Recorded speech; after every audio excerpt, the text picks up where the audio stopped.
Nous allons voir comment on fait ma fameuse tarte aux pommes gourmande. Gourmande parce que c'est fait pour les gourmands. Donc il faut 5 pommes évidemment pour une tarte aux pommes. Et je vais vous montrer comment personnellement je coupe les pommes. Il y a longtemps que je ne coupe plus en quartier comme ça. Et en fait, de haut en bas, dans le sens haut en bas de la pomme. Et vous verrez pourquoi tout à l'heure. C'est en fait, je ne les range pas comme on fait par quartier. Alors ces pommes, nous allons les faire caraméliser. Pour cela, il faut d'abord avoir fait fondre environ 50 g de beurre dans une poêle ou une sauteuse. Et nous allons y mettre nos pommes, nos 5 pommes, dedans. Voilà.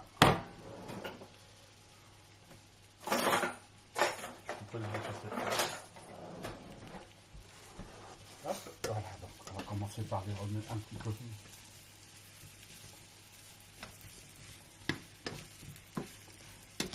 Pour qu'elles prennent un petit peu de beurre, nous nous retrouvons dans une dizaine de minutes maintenant pour pouvoir rajouter le sucre qui sera dans le cas présent de la cassonade. Alors vous pouvez le faire aussi avec de la vergeoise blonde, de la vergeoise brune. Moi je sais que j'ai une préférence pour la vergeoise brune, mais actuellement eh bien je n'en trouve pas. Donc nous allons faire la tarte de gourmande à la cassonade. Voilà, alors il y a une petite dizaine de minutes que nos pommes sont en train de cuire à feu moyen. Là, je vais verser de la cassonade. Donc c'est suivant quand même le goût. Mais là c'est pareil, il faut ça. Suivant le goût, 50 à 100 g de cassonade. Donc on va laisser caraméliser. Et on se retrouve tout à l'heure pour garnir la tarte. Voilà, donc j'ai fini d'étaler ma pâte, qui est une pâte brisée toute simple. Un petit peu épaisse, j'avoue, parce que j'aime bien que la tarte se tienne quand je la coupe. Alors là, c'est la bonne vieille astuce de plier la pâte afin de mieux la faire rentrer.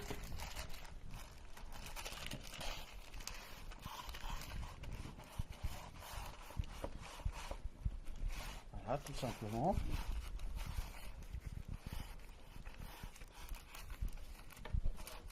Voilà, donc maintenant je vais couper le surplus de pâte.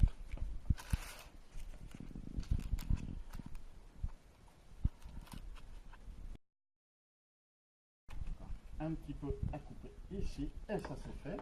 Alors, ça c'est pour... Je la colle sur le bord pour aider à maintenir. Voilà, pour qu'à la cuisson ça évite de trop se tracter. Je coupe le surplus de papier cuisson pour qu'il ne noircisse pas plus ou moins à la cuisson. Et là, c'est là que je surprends tout le monde. Je ne vais pas garnir la tarte maintenant. Je vais la passer une dizaine de minutes au four et je vais la garnir après. Alors le four, je l'ai mis à préchauffer à 180 degrés. Donc je vais mettre la tarte au four et je vous retrouve dans une dizaine de minutes afin de garnir cette tarte.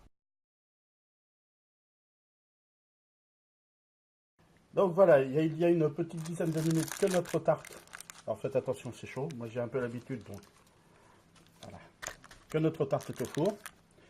Alors vous pouvez voir que je travaille sans filet, j'ai eu un petit incident, j'ai pas tenu compte assez de la rétractation de la pâte, et il y a un côté de la tarte qui va être un peu mangé par les gourmands avant l'heure. Donc là je vais mettre ma préparation de pommes caramélisées. Donc voilà, qui a un petit peu refroidi depuis tout à l'heure. C'est toujours comme ça plus pratique. Et voici pourquoi Je ne les taille pas en quartier parce que je les mets en vrac. Voilà. Enfin en vrac, ça permet de bien tasser comme vous pouvez voir. Hop. Voilà. Alors c'est 5 pommes moyennes, bon si pour en mettre une sixième, hein, ça pose pas de soucis particuliers. Les pommes sont quand même pré-cuites à la poêle avant de passer au four. C'est aussi pour ça qu'il faut pré-cuire un peu la pomme.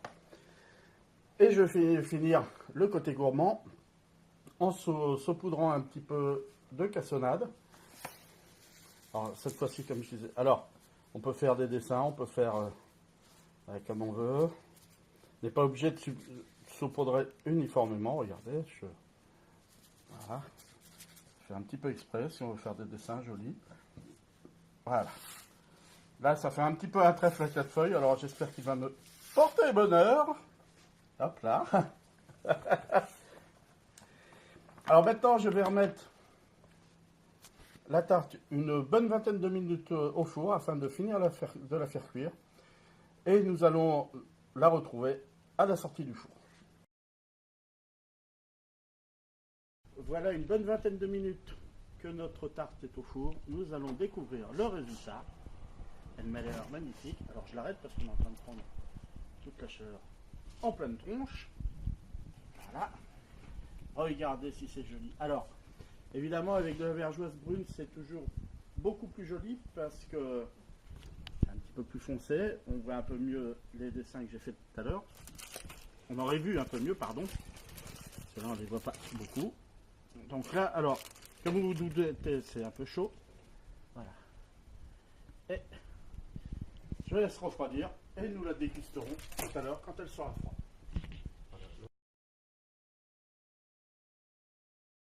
Voici le moment de vérité. Alors, on voit plus très bien mon trèfle à 4 feuilles parce que ça a un peu fondu en fait. Donc là, il n'y a plus qu'à couper. Alors je vais couper d'abord une petite part. Ne vous inquiétez pas, on dévorera après la tarte. Je peux vous garantir qu'il n'en restera pas du tout.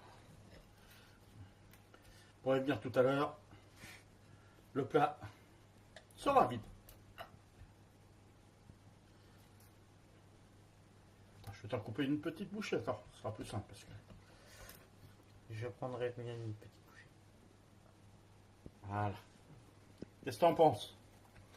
Pour une fois, tu goûtes avant, on m'a dit non. C'est rare. Bon Dieu, c'est bon.